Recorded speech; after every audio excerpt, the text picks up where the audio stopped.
ईश्वर जो है, जो ब्रह्मांड के नायक है, जो सबके मालिक है, स्वामी है, उनका स्वरूप कैसा है, कितना सुंदर है। हमें आकाश दिखाई देता, देखिए अनंत क्या है, आकाश है, उसका रंग कैसा है, नीला नीला। तो भगवान का रूप भी नीला नीला, उन्होंने अपना रूप भी नीला नीला बनाया। आयुध अपने आयुध धारण करते हैं चित्रभुज में, उनके हाथ कितने हैं, हजारों नहीं है, केवल 4 हैं।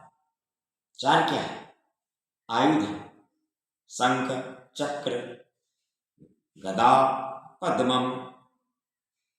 शंख पांचजन्य नामक शंख धारण करते हैं। तो शंख का क्या महत्व है, शंख क्या है, शंख एक ध्वनि उत्पन्न करता है और विजय ध्वनि करता है, उसमें एक शक्ति है। उसके बजाने से जब भगवान बजाते थे तो विजय प्राप्त होता था, जहां भगवान शंख बजा दिए, इसलिए महाभारत के युद्ध में भगवान में 5 जने बजा दिए तो पांडव का विजय हुआ, जिसके तरफ से वो बजा दिए, इसलिए उनका ध्वनि। इसलिए घर घर में शंख को रखने आवश्यक बताया, क्योंकि विजय होगा, ये विजय का प्रतीक है शंख। चक्र, कोई शत्रु हो, शत्रु नाशाय विघ्नेश्वराय, ये चक्र धारण करते हैं, ये सब विघ्न को नाश करने के लिए चक्र है। नारायण के हाथ में चक्र भी होते हैं, सुदर्शन नामक चक्र। सब देवताओं का अलग अलग चक्र है, लेकिन भगवान के नारायण के हाथ में सुदर्शन चक्र है। वो सारे विघ्न को, यानी शत्रुता को, दुख को दूर करने के लिए चक्र है। तो सबको काटते हैं, वो गोलाकार बनता है और वो चारों तरफ से उसको छांट देता है, मतलब हर प्रकार के विघ्न को नाश करने वाला सुदर्शन चक्र है। कौमुदी की गदा, शक्ति का प्रहार करने के लिए कौमुदी की गदा है उनके पास। वो क्या करते हैं, कितनों बलिष्ठ क्यों ना हो शत्रु, ठीक है, बलिष्ठ बलि तो राक्षस बलि बलि महाबली क्यों ना आ जाए, उसका नाश करने के लिए उनका गदा है। गदा कैसे है, बहुत बड़ा, गदा का तो भारी होता है ना, तो भारी तत्व है, उस समूचा मतलब होता है ठोस पदार्थ का बना हुआ, और जिस पर वो पड़ेगा उसका नाश हो जाएगा, होगा कि नहीं, इसलिए वो गदा, कौमुदी की गदा, हर प्रकार के शत्रु के नाश के लिए गदा है। दाहिने उनके हाथ में एक चीज और है, पद्म, मतलब कमल है। पद्म क्या है, सुंदर सुंदर पुष्प है, कमल से सुंदर कोई पुष्प नहीं है, और वो आशीर्वाद यानी आनंद स्वरूप है।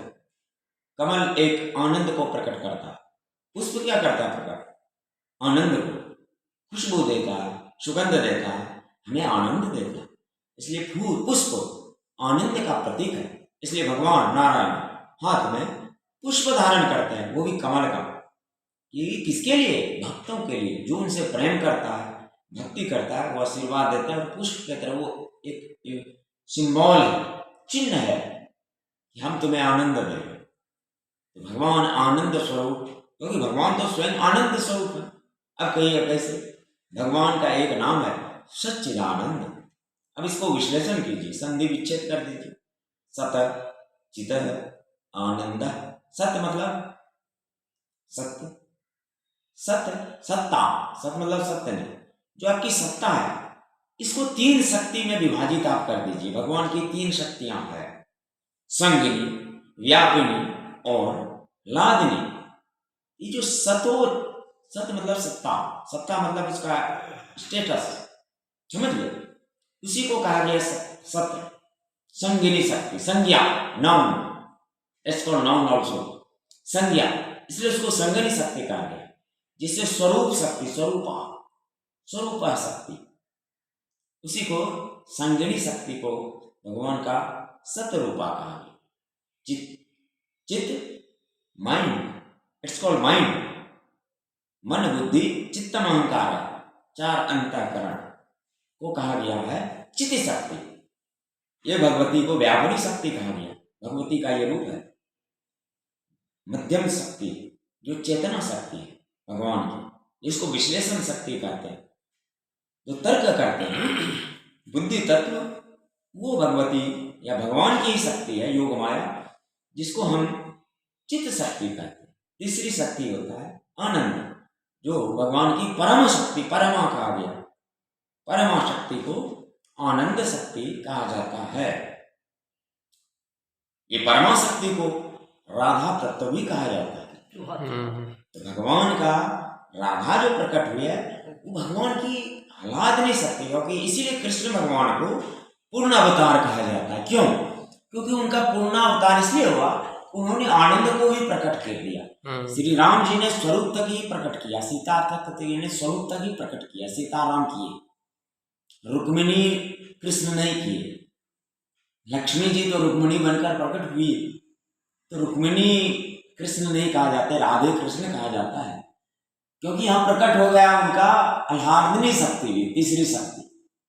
इसलिए श्री कृष्ण को पूर्णावतार कहा जाता है। वो शक्ति लेकर उन्होंने आनंद को भी प्रकट किया, सत चित आनंद, सच्चिदानंदम ब्रह्म, इट्स कॉल्ड द पूर्ण ब्रह्म स्वरूप श्री कृष्णाय नमः।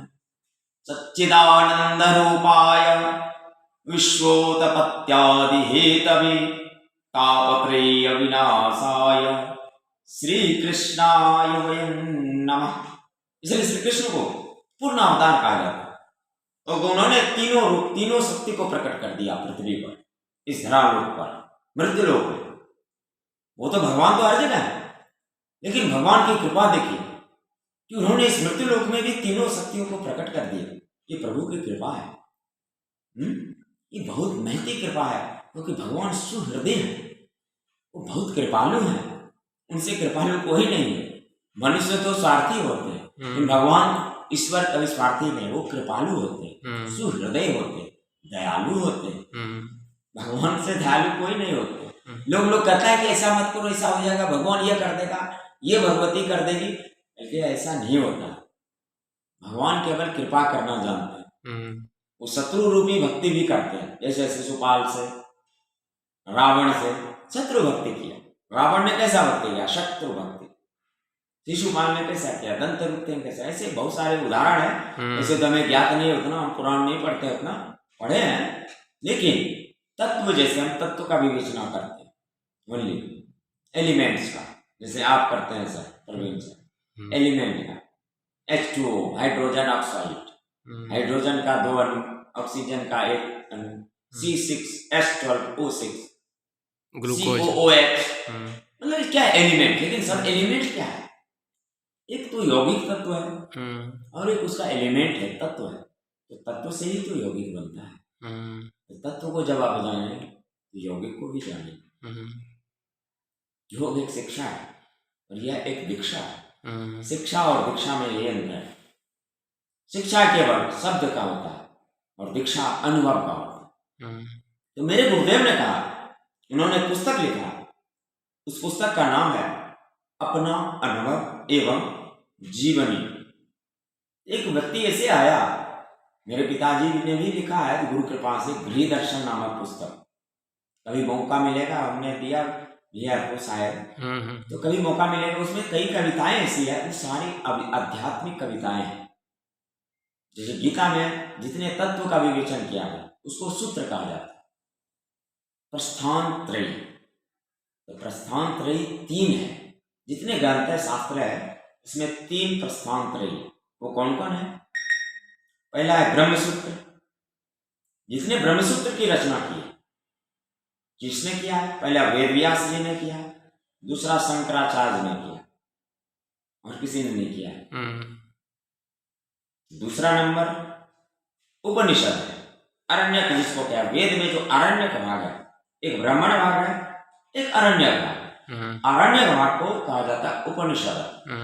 मतलब उसका रस है, जैसे केला, कोई फल है सपोज, उसका छिलका भी भाग है और उसका जो रस है उसको उपनिषद कहा। वेद से जो निचला है उसको वेदांत भी कहा।